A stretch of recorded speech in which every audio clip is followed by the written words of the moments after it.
All right, guys, we're gonna get started here. Hopefully a few more will trickle in, but I thank you guys for coming. The rec committee over here, thank you. Matt from Grindline is in from Washington today, so he's the man behind magic. This project was funded through CPC, and it was funded a couple years ago at this point. And I want to thank Liz, our assistant TA, who led the initiative and mentored me through that process. It was my first CPC project, and I learned a lot through it, and now we're finally getting to see this come to fruition. So thank you for coming. Xavier, thank you for being here.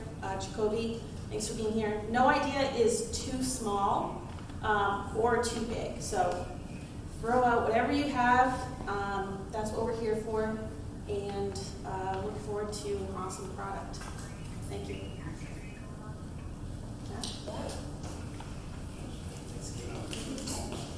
Hi everybody, my name is Matt Fleege. Welcome. I'm CEO at Grindline Skate Parks. I've been with Grindline for about 22 years now doing this.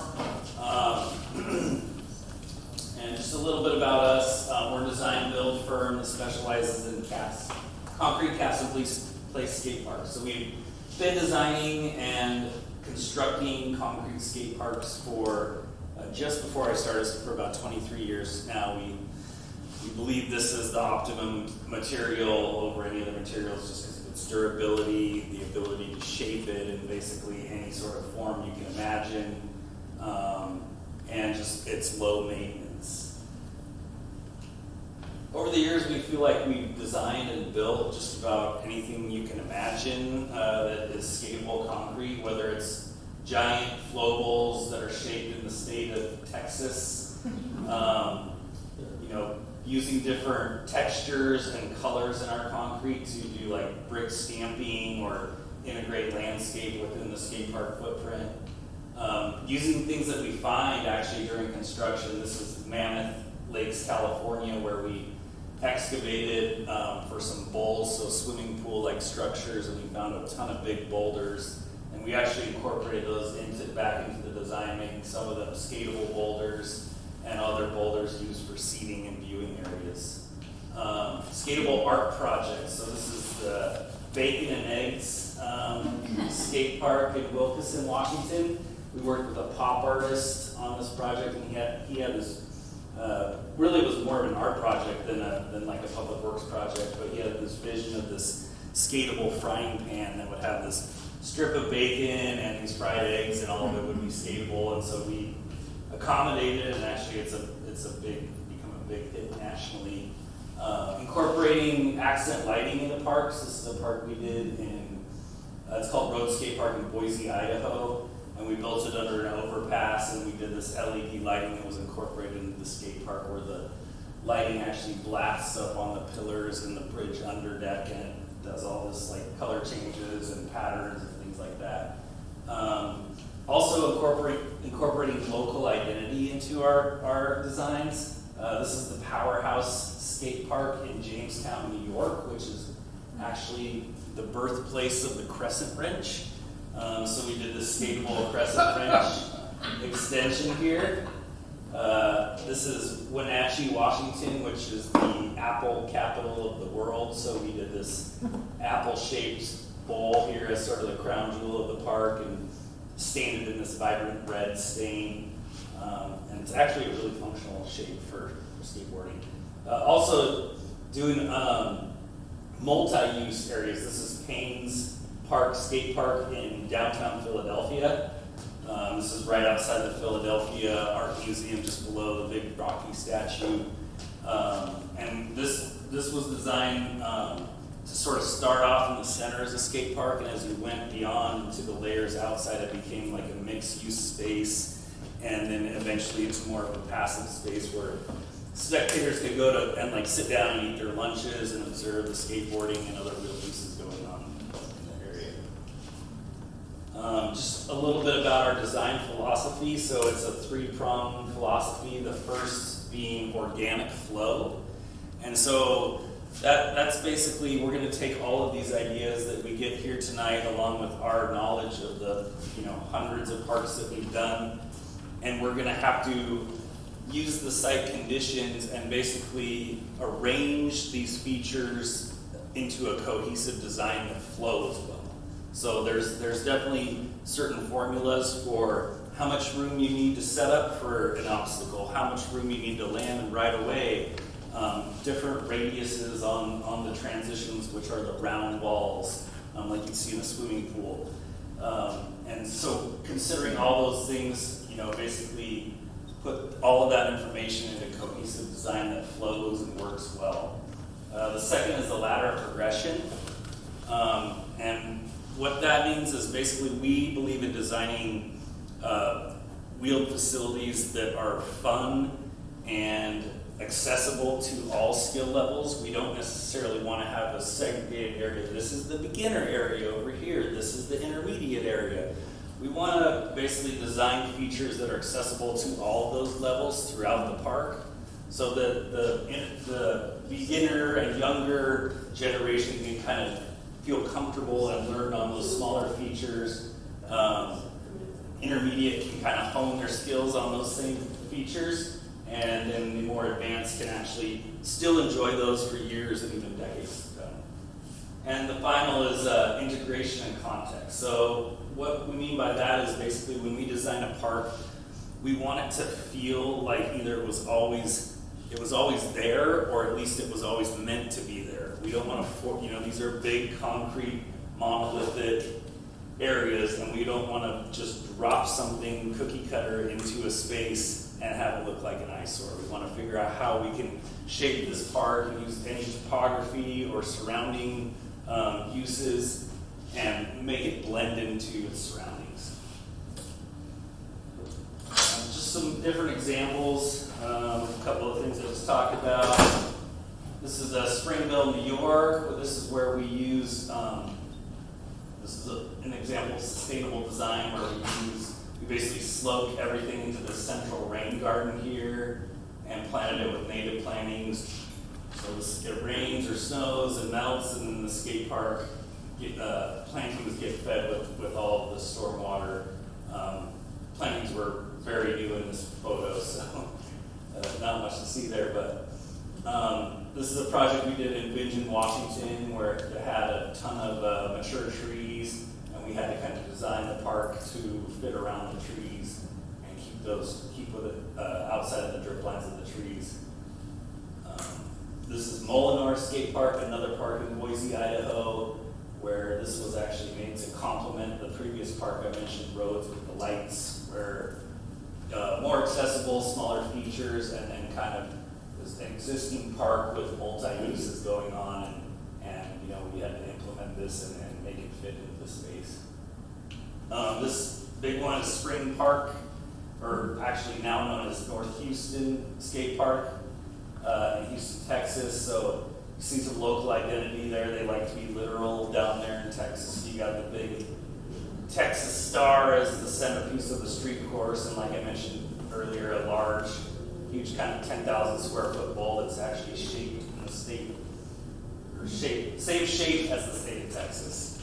A little more subtle. This is Star, Idaho. We just did these integral concrete color stars to represent some local identity for Star.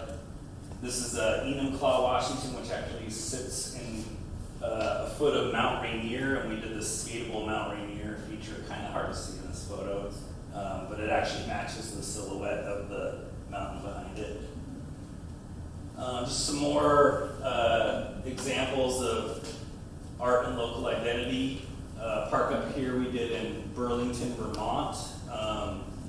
And the park is basically right on the shore of Lake Champlain, which is a big sailing community. So we did the skatable concrete sail here as a feature, and in the foreground you can see this is what we call a manual pad in the shape of the state of Vermont. A manual pad's basically it's sort of like a tabletop feature that you jump up onto, and a manual on a skateboard is basically like a wheel. So you're just riding, balancing on your back wheels, and there's several variations within that to do tricks. This is a skatable whale tail on a project we did in Port Orchard, Washington, which is out on the Puget Sound. Better picture of the bacon and eggs there. Can't show that one enough. And another shot of this crazy skatable mountain here. This is a skate park we did down here in Salida, Colorado. And the local identity there, Salida is known as the heart of the Rockies. And we did this heart-shaped island in one of the bowls. This is a project we did for the Chehalis tribe in Washington State, and their tribal seal is this bald eagle carrying this woven basket that is woven with black and red colorings, and we did pool tiles around this bowl here that match the color and pattern. These are skatable volcanoes in Hana, Hawaii. So to represent the volcano system in the Hawaiian Islands. This project, or this one down here, is actually a crashed spaceship, if you will. This was a project we did, very grassroots level. We worked with a nonprofit, and the gal who was heading it up had lost her son and was doing this project as a memorial to her son. And he was into two things, skateboarding and spaceships. And she came to us with this little model about the size of my hand and was like, make this life size, recreate it, and make it skatable. So that's this kind of funky feature here. Also incorporating work from local artists. We've done several projects now, kind of difficult to see down here, but where basically we've had the vertical non-skatable surfaces all painted in like a thematic mural that's consistent throughout the park. This one in particular, it looks like all these mini murals that follow the same theme, but if you step back from across the street, it looks like one continuous mural vertically. Pretty cool. I'm just gonna walk through the process here so everyone understands like what's ahead of us from here. You know, we're not just gonna have this meeting tonight and tomorrow there's going to be a new skate park out back for you guys to ride. There is a process and several steps involved, and just to want to help everybody understand what the steps are. The first is project goals. So these, basically how we got this project is the town put out a RFP, a request for proposal, and we responded to that. And within that request that the town provided, there were certain goals identified in that document. So design an inclusive all-wheel facility for skateboarders, scooters, BMX, quad, which is the old school roller skates, if anybody's wondering, and inline skates, the newer version, and wheelchair motocross, which, as I mentioned in our meeting earlier with the town, I just call it extreme wheelchair because it's just YouTube it if you haven't in it ever. It's insane. The gnarliest users by far. But yeah, not just skateboards, all wheels, incorporating lighting, ADA access, a picnic area or sort of a central kind of hub to host spectators of the skate park and also other park uses within the park area, and placemaking features. What's that? Placemaking features? Just like areas that get like kind of give you a sense of place, so like I don't know how to like naturally, subtly defined areas within a larger space. Got it. Does that make sense? Yeah. You got a better one, Liz, than that, or Katie? It is a tough one. It creates identity. Exactly. This is what we get. Like an organic aesthetic that just matches the space, like Matt said, not just dropping a skate park in, but making it flow with the park. So A lot of what he was showing us in the picture. Exactly. Exactly. Engage the community and analyze the site. So that's what we're doing both tonight and earlier today. I had a kickoff meeting with city staff and we went out and walked the site, took a look. Create 2 schematic design concepts with 3D renderings. So that'll be my next trip out. I'll come with 2 concepts that we'll present to everybody that attends, and you know, it doesn't necessarily have to be like an I want this one, I want that one scenario. It could be like I like this from that one, I like this from that one, and then we basically take the input from presenting those 2 concepts to formulate one refined concept for review. And once that concept is finalized, we have a final design, then we go into construction documents. So those are, you know, the blueprints or the working drawings that the construction crew will actually build off of, and also will be used to obtain any permits required for the project. And then we'll also assist in the bidding process, and provide phasing and budget planning support if funding increases. So that's just basically, you know, cost estimating is a very important piece to this process. Every step of the way we want to be looking at costs and checking what we design and make sure it's attainable within the budget. And then a little bit more on site analysis. So this is just an example here of a site analysis, but that's part of what I was doing today. And typically we use what's called a SWOT analysis to evaluate the site. So that's strength, weaknesses, opportunities, and threats. So we're looking at existing conditions, we're looking at opportunities and constraints, current usage of existing park and adjacent facilities, and programming spaces to assist in design development. I think everybody knows where this site is generally, but we are... Hey, how's it going? Welcome. We're like right here, about. And so the park's right behind us. The old skate park site is here. The existing basketball site is here. The ball field's over here. Second ball field over here. The new playground is right here. And the ball fields over here are to stay. There is a separate project for development of new basketball courts here. And then we are looking at this kind of area in here. We're not necessarily going to fill the whole area, but that's our canvas that we're So it's not going to be working in the same with. spot as it was before? What's that? So it's not going to be in the same spot? Potentially, partially in the same spot, but not necessarily confined to like those exact footprint perimeters. I know this looks like a horrible picture of a bunch of fences, but like this, it actually gives you kind of a. I mentioned that earlier. I think everybody feels the same way, but you know, if you were to go out this back door here, this is kind of the entry into the overall space. The new playground over here. Here's the basketball courts, the old skate park. Looks like, you know, a scene from The Walking Dead kind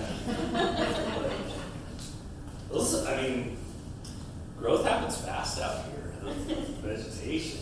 But yeah, so you know, potentially utilizing this area again and even encroaching into this area here, and also kind of the sort of mixed-use gathering space that was mentioned earlier, and that likely will be kind of in the somewhere near the entry of this area, so that it can be utilized for not just a skate park, but to observe and gather from like all park uses. Community input, that's what we're doing here tonight. So I'm engaging with you guys. You know, this is your chance to let me know what you want to see in your skate park. And if you're not wheeled users, you know, there's other aspects to the park, not just the functional features, but things like amenities and things like that. And also, how can we celebrate the local identity of Bourne in the design that we do? So I'm going to ask more specifics about that later. And then the exchange of information. We're going to get all your guys' input. We're going to take it back to our headquarters, and our team's going to come up with these 2 preliminary concepts, come back here, present it for more feedback, and go from there till we have So this was the online survey as of, gosh, I think yesterday, and we've gotten a couple more responses since, but as of that time, we had 24 responses. This is pretty typical for responses of different age groups. Really want to see the under 18 getting a larger piece of the pie, but They will when school gets back in. yeah, good. But that is pretty typical, kind of sliced up there, where the kind of the 25 to 34 is the larger voice on this. 50-50 if you live in Bourne. And just by the way, there's additional internal information when we collect these surveys where we can see a little bit more information about where the people are from that fill them out. It's not uncommon for someone in Oceanside, California to feel like they need to participate in a Bourne, Massachusetts survey. Yeah. And this is balance between skate park features and amenities. So this is kind of like how much of the budget goes to skatable concrete versus how much goes into things like benches and lighting and, trash receptacles and things like that. Overwhelming 75 skate park to 25 amenities, which is also a very typical response when we do these surveys. And this is basically asking what are the most important amenities. And it looks like basically lighting being the most favored. So this color here on the outside edge is 5 being most important.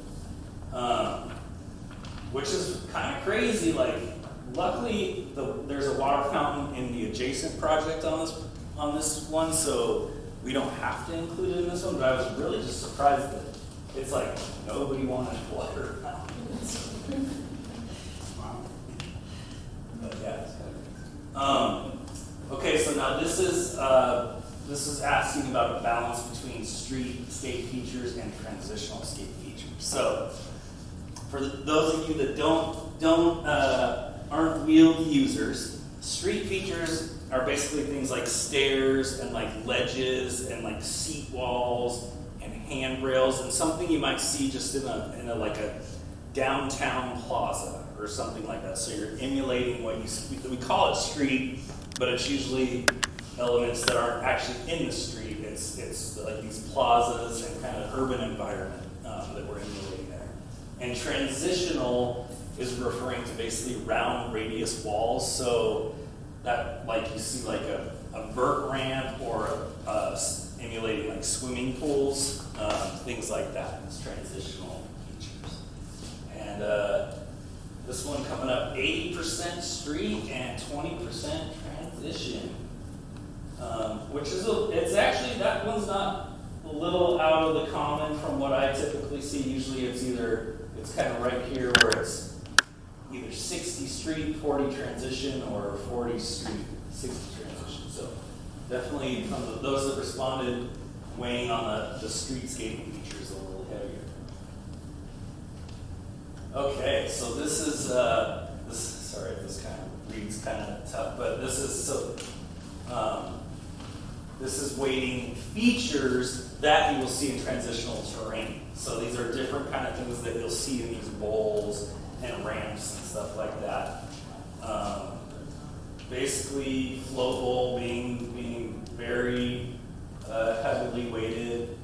And a lot of these other like quarter pipe, mini ramp, some of these more specific things can be all captured in a feature like a flow bowl. And then street skating features, really the usual suspects. Number one being a flat bar, so that's just a flat rail set in the concrete. Probably one of the least interesting things to look at in a skate park design, but will be used probably more than anything else. Same goes for like a nice flat ledge. Again, that's like kind of like a little seat picture of concrete bench, basically.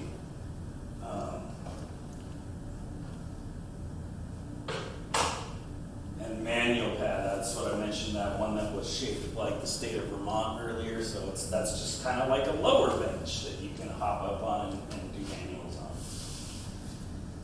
on. So what's going to happen next? We come back with these schematic designs, or we call this stage conceptual design, and that'll be basically some nice 3D renderings. So everyone can, whether you're a user or not, you can get a sense of what the visual might look like when that work's implemented.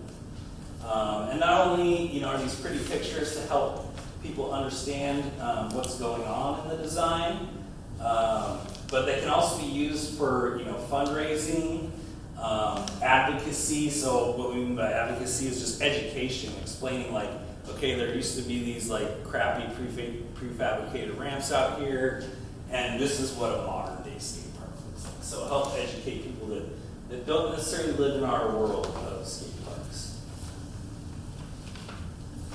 Cost estimates. This is the most boring slide of the whole presentation, but it's also probably the most important. So each step we do through the design process, we're going to be looking at costs and making sure that the direction we're going in design, that it meets the current city budget.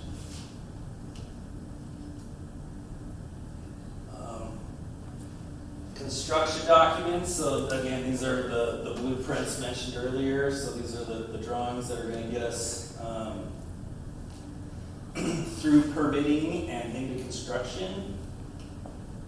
I'm not sure that's supposed to be like a transitional slide. Got a glitch in the system there, but yeah, whole set of drawings showing how to build a park. And then construction, this is the fun part, and actually probably the fastest part of the process, if you believe it.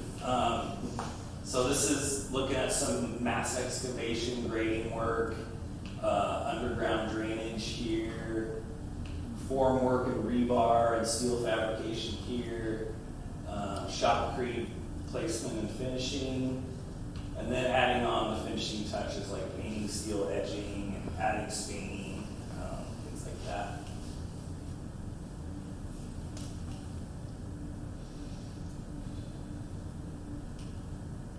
So this is just a real quick video kind of showing a little bit about the sequence of construction.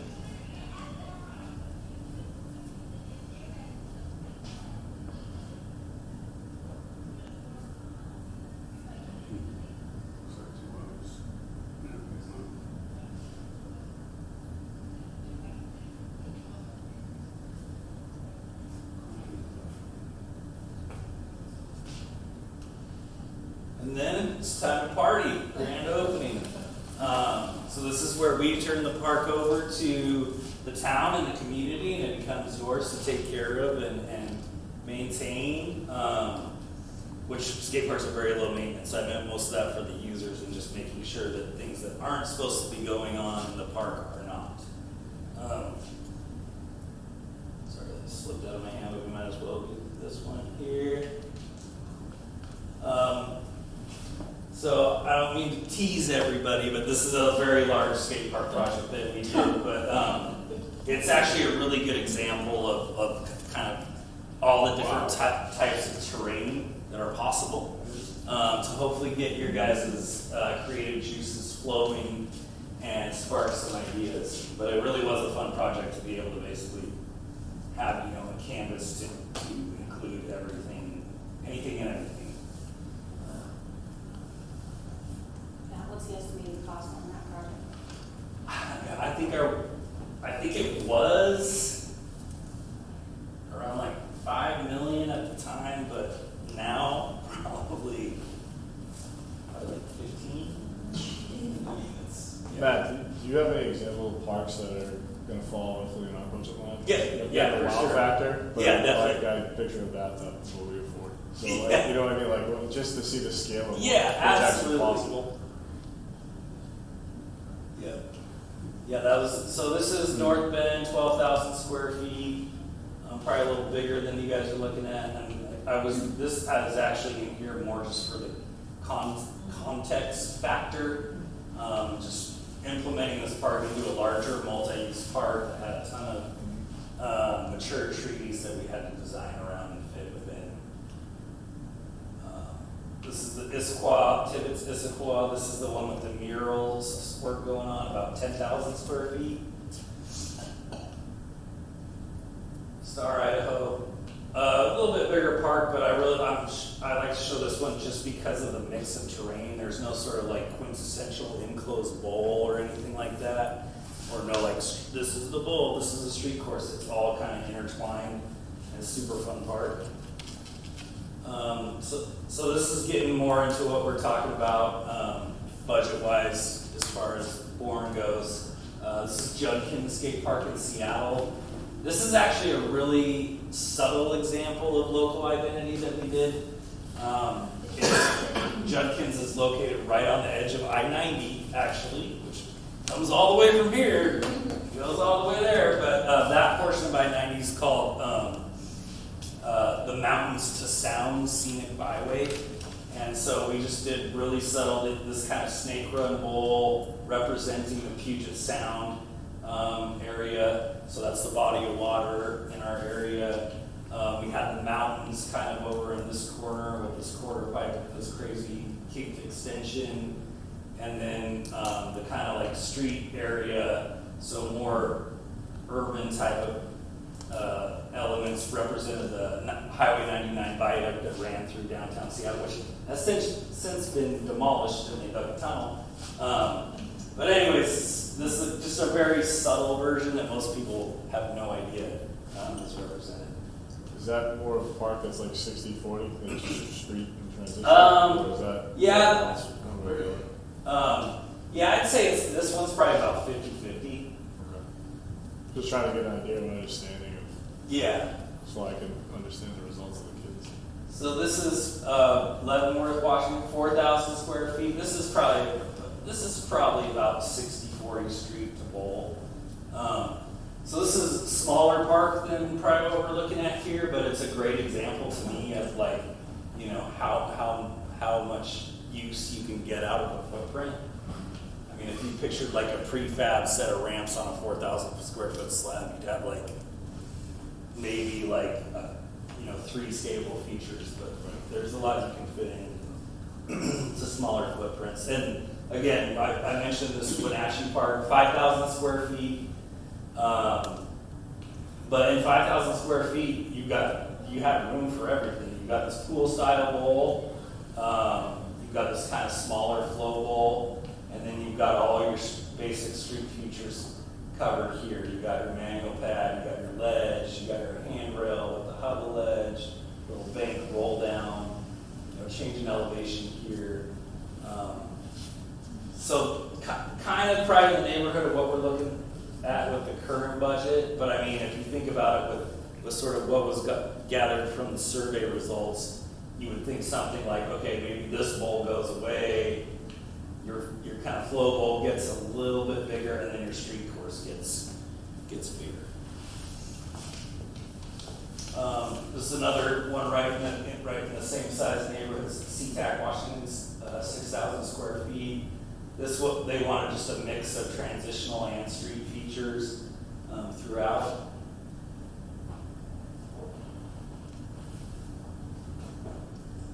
Molinar, this one's kind of in there just more for good ideas on very basic street features that can be incorporated based on the feedback from the survey. So a bigger footprint, but a lot of these features could be easily applied into the layout of this part. Just a picture of the finished product. Showing a couple parks that are multi-phase projects, just as examples that these projects can be ongoing and living and not just done after the initial get-go. This is Portage Family Skate Park in Portage, Wisconsin. You can literally pretty much see the phases here. This is the phase 1 here, phase 2 here, and then a phase 3 bowl here. And this one was limited funding, but just kind of chipped away at over the years and ending up with 10,000 square feet as a result. And this is a curling stone. Portage, Wisconsin it looks like a Target, but I think it's something about the history of curling in Portage.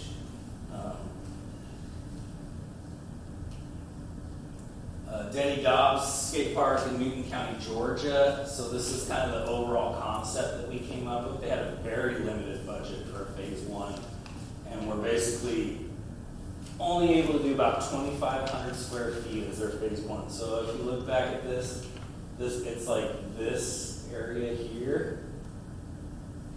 And the park was such a success that the county received another grant 2 years later, and were able to build the other 10,000 square feet, which included a bowl, pump track, and larger street course area.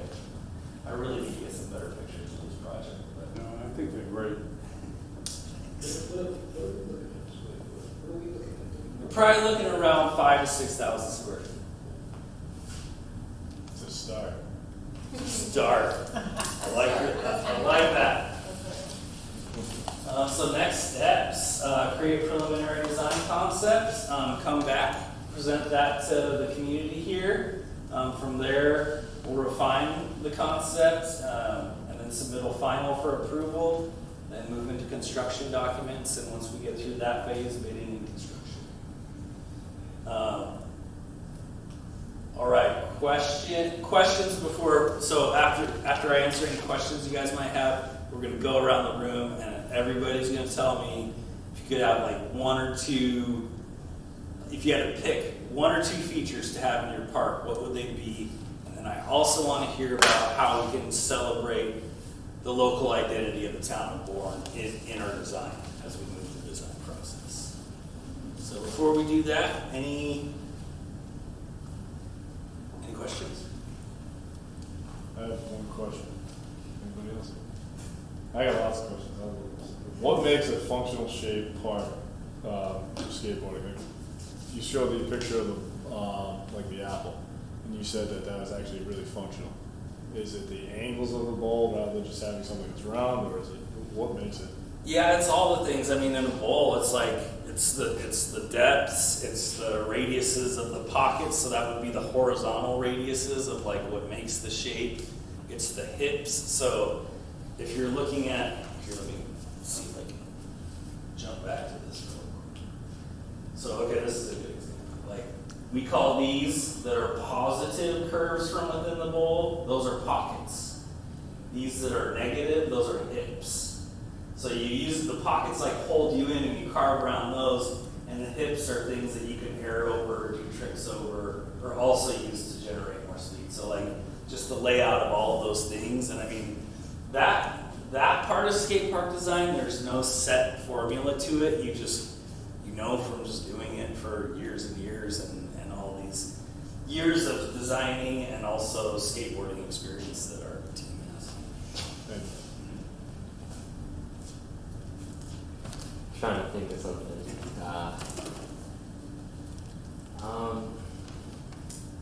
I don't know. I have to get a second to think. Sorry. That's all right.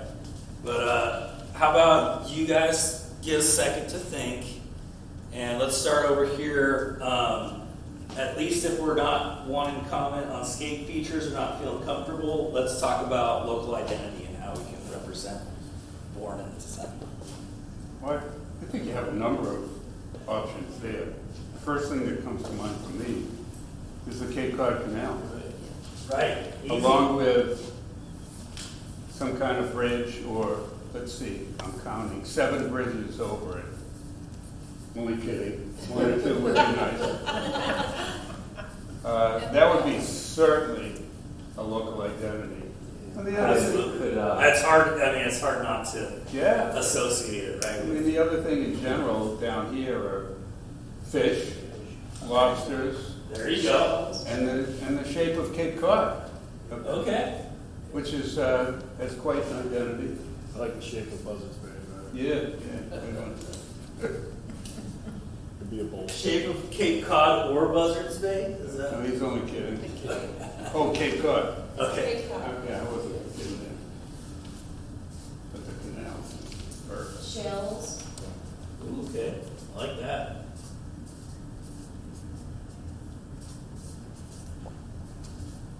I was gonna say with the shape of the Bourne Bridge, you could make like a rainbow rail with that or something. Okay. We talked a little bit about that meeting earlier. Okay. That's which bridge? The Bourne Bridge? Yeah. Which is the train bridge that's, That's right there. and which is that one? That's by itself, that's just a train. That's just a train bridge, okay. That one's staying, That one's staying. yeah. The other two are getting replaced. You could do like a small gap or something like over the water, a gap like over the canal. Oh, canal gap, yeah, I like that. What? A gap, so a gap would be like if you had a picture like kind of like two jumps, one to go up and one to land on, but they're spaced out. So you have to clear the gap in between the two. Yeah. So you do something that kind of represents the canal in between the gaps. So you got like the canal jump. Love that. Interpret that in real life. Yeah. That helps in the summer with all the traffic. There you go. Tourists go this way. Next to the capital. Our high school mascot is the Canalman, Canal. and It's really the ram. no, I'm sorry, were you guys all Rams? Are you guys all Rams? Yeah. Let me ask the canalman. Any of you? yes. No. So, Yes. so two high schools. Yes. Yes. We Two go high schools within the 7 villages. within sight of each other. And we Okay. have the Mass Maritime Academy also, which is a college. Okay. So we have that here too. So the Canalman is like a big ship's wheel, Okay. matches the maritime vibe. The Rams is the UCT team. I think it would be cool though if whatever the feature is, if it was skatable. Oh, absolutely. Not like an imprint in the cement, but actually being able to utilize it somehow. No, like if it's like in the ground, but if you like skated, like we don't need like a concrete mascot of a guy, Right, you know. right. But like, Which means Like you the guys state. being able to- yeah, being able to like skate it, do whatever. I was thinking, something to like represent Mass Maritime, or like a half, like a boat or something, like kind of like a bank, or like the front of a boat. Okay, like a boat bow? Yeah, something like All that. right. Like that. Like a lobster claw or something like that. Yeah. There's a lobster. Or a crab. Both out of the You guys are quiet at the back three there. What do we got? Pretty much everything I was thinking was kind of Okay, that's an acceptable answer. Are there skate parks that you guys use that you like features of that you would like here? Yeah. Okay, there we go. I got a bunch of skate parks Say in that mind. I got a bunch of Good. little features in mind. Okay. What do It'd you be hard like? to like describe them properly. You can, if you want to, and you feel like it's tough to describe, you can send me photos. I'm gonna put my email up before we go. Or the Alright. location, which locations? Do you go to Wellfleet or any of the other towns? Yeah, I've been to Wellfleet. That's like a pretty old one. It is very old. Yeah. I would say like Sandwich? Is that I've what been you to do? Sandwich. Yeah, that's cool. Falmouth to go to a lot. Definitely want like maybe a bump to rail, Okay. but it's like a certain feature. It's like a bump to rail that's flat across, and then it goes down at the end on both sides, and there's bumps on each end. Okay. But like it's not a it's only like a foot rail that's high, you know, like kind Yeah. of low, Well, mellow kicker to it. It's actually a feature at this park, Kennebunkport in Maine. okay. They just added it. But that's just like, that's when we Yeah, got they the just did a new process. phase out there, right? Yeah, Yeah. it's pretty sick. That was just one I had in mind. Oh, sorry. Xavier, did you have something? in Martha's Vineyard, they have like a skate park and like everything kind of connected. Okay. Like the ramps, there'd be like a small ramp that you could like do like a gap on, that would connect to like a bowl, and like stairs and stuff like that. So like all the concrete's like kind of connected instead of like the old skate park here, it's like kind of like all separate. Do you know what I mean? Like different. Like how the ramps are Yeah. like Yeah. not in the concrete. Yeah. Something like that.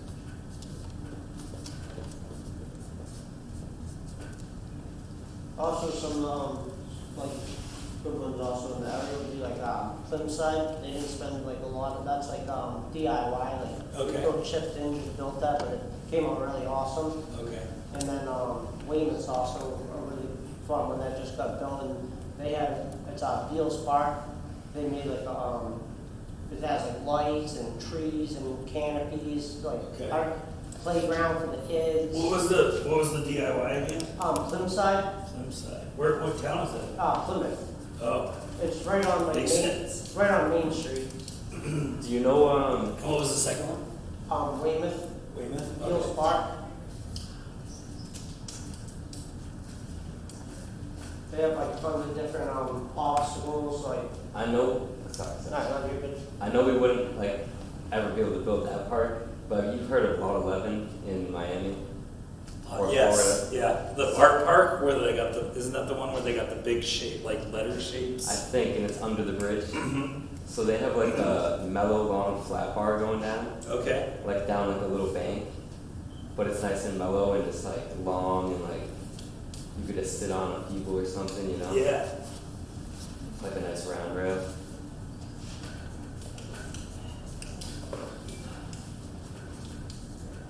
My buddy does skate transition.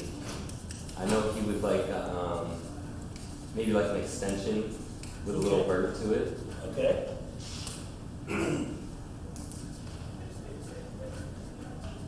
And definitely like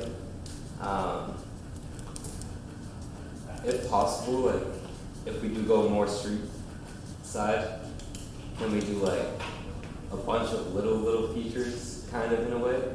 Like instead of just like quarter pipes everywhere and stuff, like little skatable things you can interact with. Yeah, little Like- standalone features. Like a hip, and like my buddy wants a slappy curb somewhere, maybe at like the top of a bank or something. Mhm. And this is also a very specific request.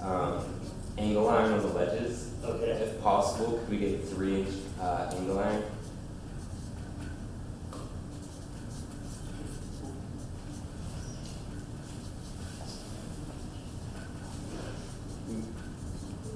I love that. Just to let you guys know, we're gonna actually open this up on, for more comments online for the website, so, make sure Katie gave you a flyer, on there is a QR code to the website. On the website, there's going to be a comment period, so all these slides that Matt's showing you tonight, we're gonna have those available, so if you think of more things or different ideas, we're still gathering input and data that you guys are feedback.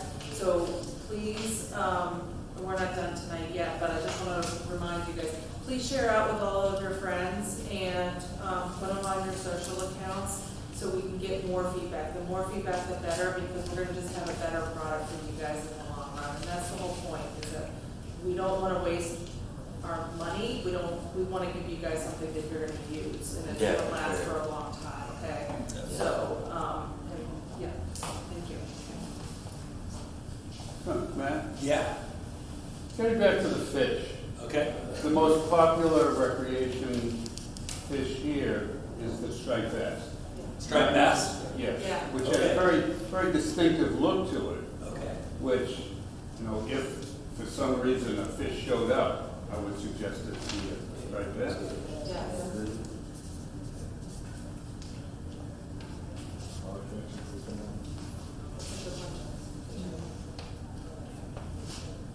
If you could ride the skate park as like a track in like a loop instead of having to stop and turn around, Uh-huh. that would be pretty cool. Like, Skate track. yeah, like track. Right. No, that's, We're all- that's kind of one of the things we try to typically We're do. all rolled into each other, Yeah. Or like like a line. everything like being inside of a pool. Does that make sense? Like the one that you showed, like when you said something about how it was like higher up, like the angles or The what? you said it was like so I saw like a higher up, like there was like a wall, right? Yeah. You said if you looked at it from like different directions, it was like something like that. Yeah. Like I was thinking that, but like when you go inside the bowl, like everything's in the bowl. Okay. Does that make sense? Yeah. Yeah. Something like that. Yeah. You guys see it? Yeah, nice. Yeah, that's pretty neat.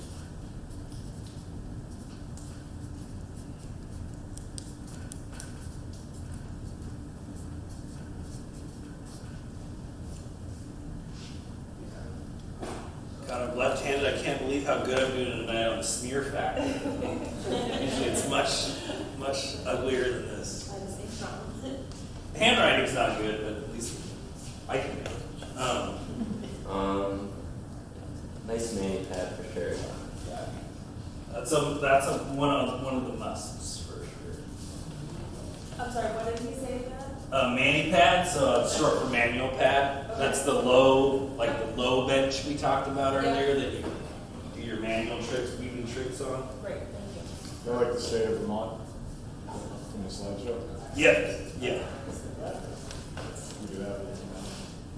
It needs to do it in the shape of Cape Cod and be functional. Well, I think I feel like we can do a lot with the canal idea. Yeah. Yeah. Like Even incorporate with it. the paint, you could do. Yeah. the Yeah, maybe it's color. just a stain, but then you have like Exactly. the canal gap, like the other stain, like stuff like It'd be kind of cool for an aerial view to see the shape of the canal. Yeah. And it's The like canal in the flow. goes with this. Yeah. That's not straight. that. But it's straight for a period, right? Not Yeah. bad. The stretch. Yeah. So that's where the gap could be. Yeah. Got some. There's no good plans, but if I didn't see it. Yeah. This is like funnest part of it, the most fun part of it. Alright. Well, this is like for this group this size, this is a great list to start with. So, and like I said, you guys can like think about it. You can do drawings. Oh, could we get like a hip maybe too? A mellow hip though? Yep. Oh. So it's not like too steep, you know what I mean? So what are some of the features that you've seen younger skaters use? All these. All of these? Okay. Not many kids around here do like the vert and bowls. Right. There's a select few, but you know, at least skating wise, like these kids might rip their bikes in the bowls, but for like skateboarding, Yeah. mainly a lot of this stuff. Have you guys, do you know skaters that are also in wheelchairs or other types of challenges that, no? No. Okay, no, that's fine. We're trying to make sure that we have something that everybody can use and feel at least welcome to try out and start. That's the thing. Accessible. Exactly. And Non-intimidating. right. The old bridge on the canal was like a drawbridge like this, right? Okay. So maybe like for the bridge, for the gap, for the canal, it'd be like It'd be that. the drawbridges. That's I like that. Nice, Emmett. Nice. Oh, where did that go? I gotta He get taught him that. He used it too. He's only been there one day. That's my area. And also graduated from that, and that's why I was over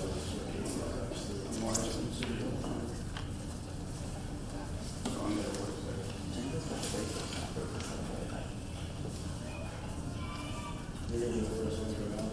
Yeah, Start going. no kidding. Maybe Down. some kind of like train car to represent the commuter rail, so like, Okay. Yeah. or trash. That is a big part of the history too.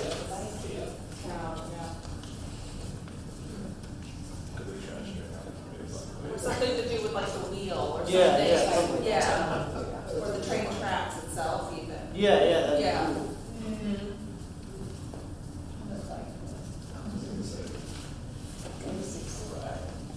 Hey guys, I'm looking at the Grindline website now, and there are some nice videos of, Oh yeah, if you go like on our Instagram, there's a ton of really good footage that you guys can check out. Post it every day. Tommy, that's not mine. Yeah, so Matt, the chief actually made a good suggestion. We actually have a good relationship with the rail, so we can get rail ties or even older tracks to be Okay. incorporated into it as well for Okay. pictures. So that's one, a cost saving measure, and then two, it's actually historic and also, yeah, just giving people the personality of it a little bit. Do we have a budget right now? I'm sorry? The whole project is $500,000. And just as Matt said, there's options if it's something that's gonna be used and the community is saying that we want more, we're gonna be collecting feedback.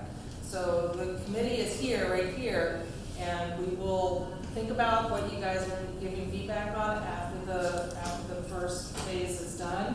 And then we'll take it into consideration as if there needs to be more or at other locations because the community is fairly big. So is it something that's providing you a challenge to get over onto this side versus the other side? So all of those things are things that we're going to continually ask for, again, feedback. All right. Best thing you guys can do if you want more once the first crack at it's done is use it and take care of it. I have one question about like when it comes to amenities with the like lighting. Is it possible we could get lights for nighttime? Yes, it's in the That's budget. part of the plan. Alright, Yes. nice. Like, you know how like a pool has like lights inside of like the pool? Yeah, like Whatever. pool light. Yeah, I was thinking like we can have lights like pole lights, but also like lights inside. Accent lights inside the park. Yeah.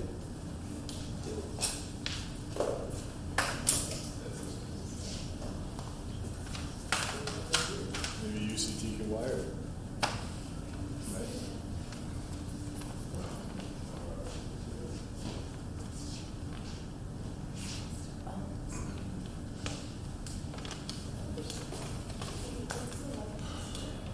Right, you guys feeling good about the list? Yeah.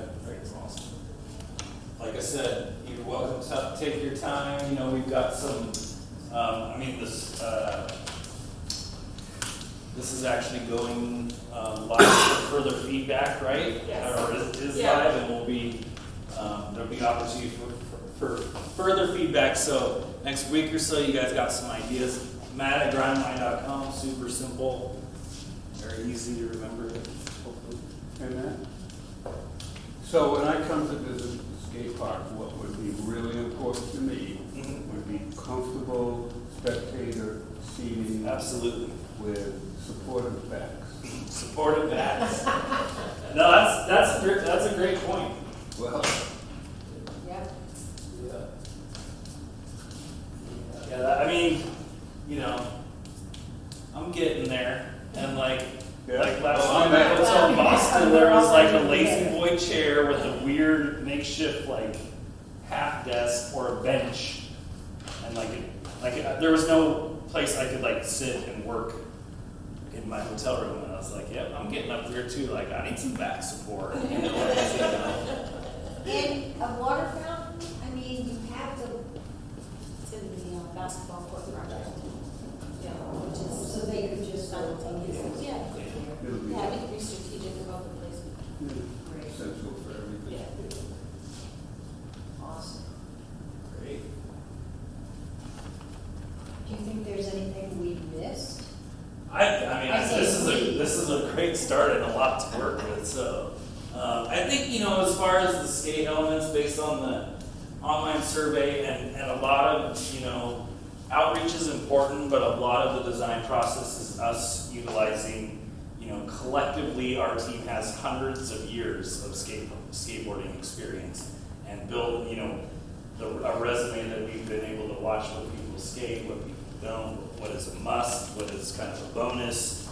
So we got what we need to move forward for success. Awesome, that's great. How do you pronounce your last name? Fleagy, So if you picture the fleagy, yeah, fleagy. So you just take, picture two E's instead of a UE and a Y at the end instead of an E. Then you probably have it kind of. I'd say like in the history of my life, I think one or two people have like nailed it somehow, and I don't even understand how, but on the first try.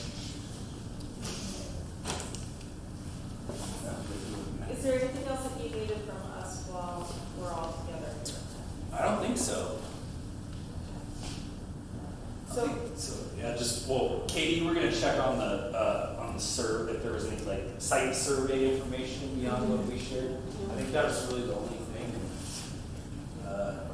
We'll kind of wait for this bonus period of feedback opportunity, and then once we close that, we'll get to work on it. yeah. Concepts.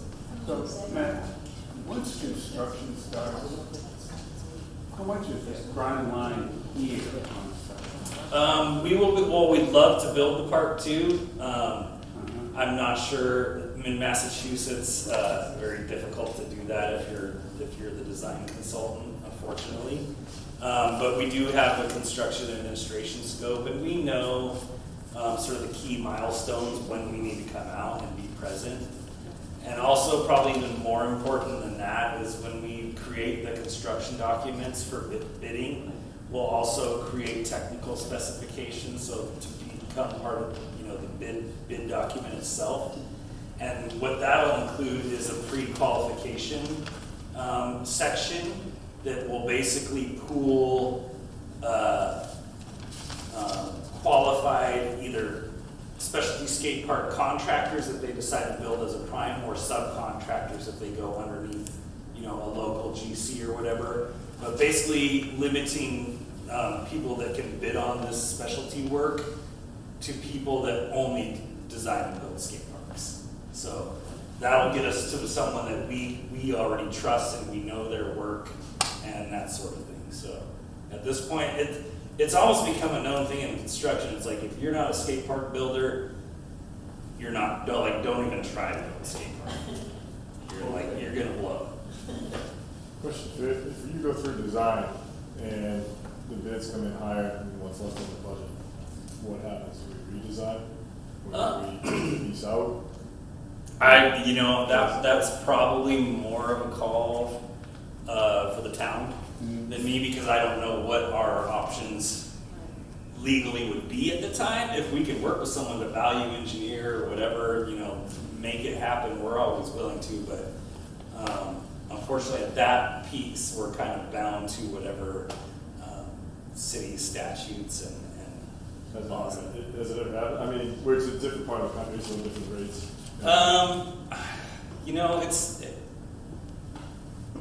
I don't recall a time it's happened with our projects. Several of our competitors, yes, I would say. But, it's like we are design build, so like when we're cost estimating, it's essentially exactly the same form as our bid form as if we were bidding on the project. And we feel like our pricing is competitive. Yeah. Because I look at it as looking at these guys, that list is wonderful.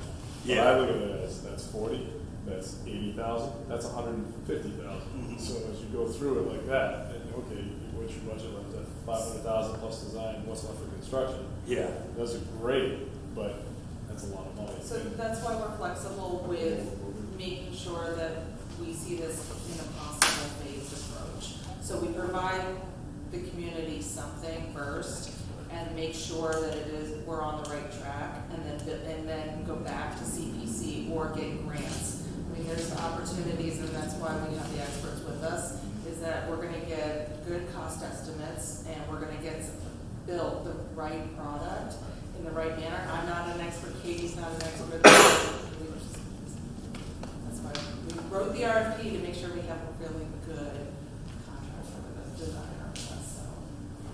Matt, did I hear you say that you can't bid on this project?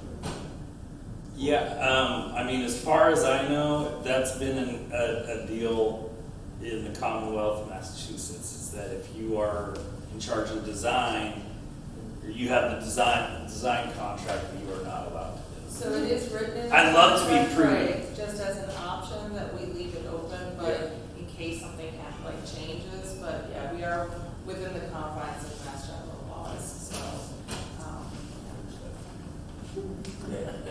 sorry.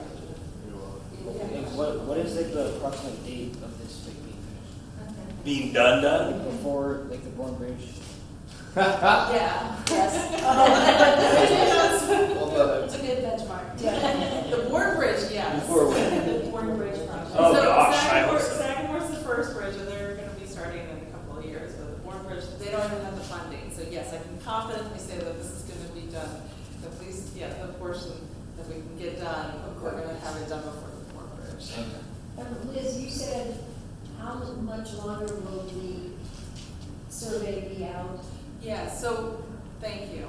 So yeah, again, the survey's gonna be out, we're gonna put the slides up, you're gonna have an opportunity to see, again, all of the pictures, you can zoom in, that Matt had showed you, give you examples, so you can really brainstorm, take time, think about it. It's always good to like, walk away a little bit and then think about it, and like, when you, 3 o'clock in the morning, you wake up and be like, oh, that's it, that's what I want. So, so we're gonna leave that window open between like a week or 10 days, a week and a half, just so that way Grindline can actually get started and have like an end date. So, again, we'll put it out, make sure that you sign up also for the updates. There's another QR code on there. Put your email address on there because Katie or I will be sending you information and updates as we're progressing through the project, and ways that you guys can contribute also to the information that we're requesting from you. And also when the concepts become available, when are those public meetings, when can you chime in, how can you chime in, and also making sure that you share it on your social channels, okay? That's really important. So yeah, when Matt gives me the go-ahead for the slides and we open it up, we'll make a big push on the email and the website, okay? Liz and Katie, do you think it's a good idea if this survey is advertised at existing skate parks in the surrounding towns? You get more input, although not from Bourne residents. Yes. Double-edged sword there. What do you know? Double-edged sword. Yeah. Maybe that's what that one thought. But on the survey, you can tell who is, Yeah, you could tell, so we can weight it properly. I just don't know if that's like, I mean, for the work that, the resources that town staff would have to. Well, if you, okay, that is a great idea though. So if you know of any particular group that we need to reach out to, that we need to make sure that they are invited and have the, that they know where to review the slides and give us input, that's really important. That Katie and I don't know everybody in the community, and so even outside of Bourne, if you know users that are really interested in coming here from Plymouth or Wareham or wherever, yeah. Just to help us identify like local stakeholders that we, it's not our realm right now, so it'd be really helpful. Even skateboard companies, shops that you shop at, that. What are you looking for again? Stakeholders, you said? Yeah, they call it stakeholders, like people that actually are. More users, Yeah. more people that are gonna use the park. Oh, you just want input from skaters? Yeah. I tried to get my friends to come, but they're in Falmouth. and- Other kids from Wareham, like, oh, so when the school start? We're gonna send it out to the schools, the local schools, we're gonna give it out to, yes, a lot of the sports teams are already starting to practice. Good. So some of the schools they already have email from existing, at least the senior to sophomore year, they have existing email addresses that we can send out to. So we're gonna push that out at least to one of the schools. I don't know about Cape Cod, but We're probably. Take care of that. Bill will take care of us. So I heard of a skate park here, as I'm listening, in Wellesley, Falmouth, and Sandwich. What about here on the mainland? that are reasonable distance if we were to be driving by and take a look at it. Marshfield? Marshfield. Marshfield's a good Marshfield. Plymouth has one. Plymouth? Yeah. Weymouth. Hmm. Weymouth. Weymouth is probably the closest decent park. When, That one's like brand new, it's really big. Is that on the point? Beals Park, yeah, I believe you're on the point. nice. That'll How be. is Sandwich? Sandwich is nice, Yeah? yeah. I think a lot of people go to Sandwich. Is Sandwich the nicest park around here? Well, that's over the bridge. They were talking mainly. But Sandwich is, what'd you say? The nicest one around here? On the Cape. Probably, maybe. That or Falmouth. I guess it depends what you're looking to do. Falmouth's pretty cool because they built a new park, but they left their old park also, but a path connecting it so you could easily skate right from the old park right into the new park. And it feels like different transition, like on your wheels and stuff, so it's pretty cool. Very cool. Right on Charting, right over the baseball fields, Charting Park Lane. Oh, Tribe Park. Yeah, Charting Park, yes. Picking down baseball too. They got it But other than that, there's not a place of it. That one's, that's right with, along Route 6 with a police station. But that one got, they did like, built a new fire station there. So it got unused for a couple of years, so the skate park kind of got beat up from not being used. Big cracks formed in the ground and, yeah, but other than that, that's probably the closest one because Wareham doesn't have one. And actually, a really good skate park just got built in Newport, Rhode Island. Yeah. And that has a good flow around the whole thing. I don't know. Yeah, true, I forgot about those. Get that newer band Yeah. fired up. That's great. Thank you for all that information. And from you guys. Thanks for everybody for coming, appreciate it.